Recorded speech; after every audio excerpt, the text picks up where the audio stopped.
pero yung tutok na tutok sa inyo yung tao, no? This is what you actually are after for as a pool player.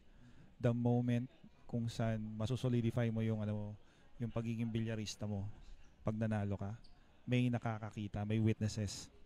Tama ka. And again, yes, what you said, tournament of this magnitude, of this caliber, really is an experience even for all the spectators, no? Dahil very engaged. Karamihan ng mga spectators dito are billiard players, I would like to assume. Kaya naman nakaka-relate tayong lahat at we're trying to put ourselves sa sitwasyon ng mga players na to. Nakikita pa rin natin talagang magaganda pa rin ang mga tira ng bawat player.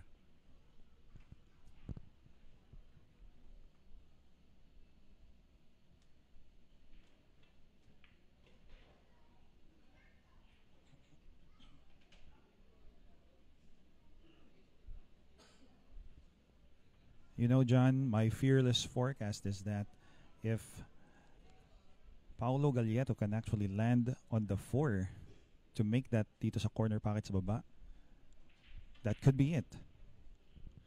That's all he will need, a good position for this 4 ball. And you're right, partner. Wag na lang magkamali. But I think he's got it. That's also my fearless forecast.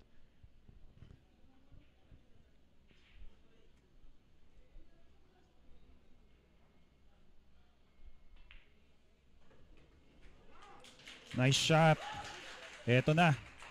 So, syempre, decision kasi to. So, it's more than just a formality.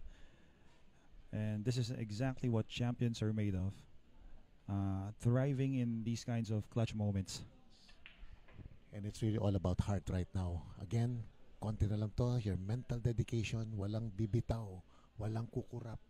Yan lang ang kailangan ng mga players na ito. And in this case, the ball is on the court of Pau Pau Galieto.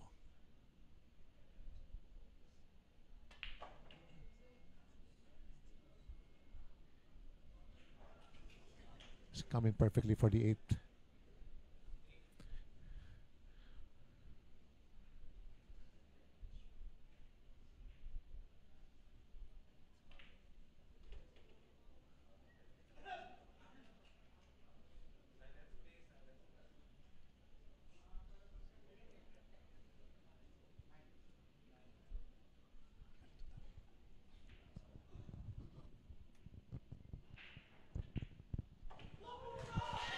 Here's the championship shot, the possible championship shot of Pau Pau Galieto.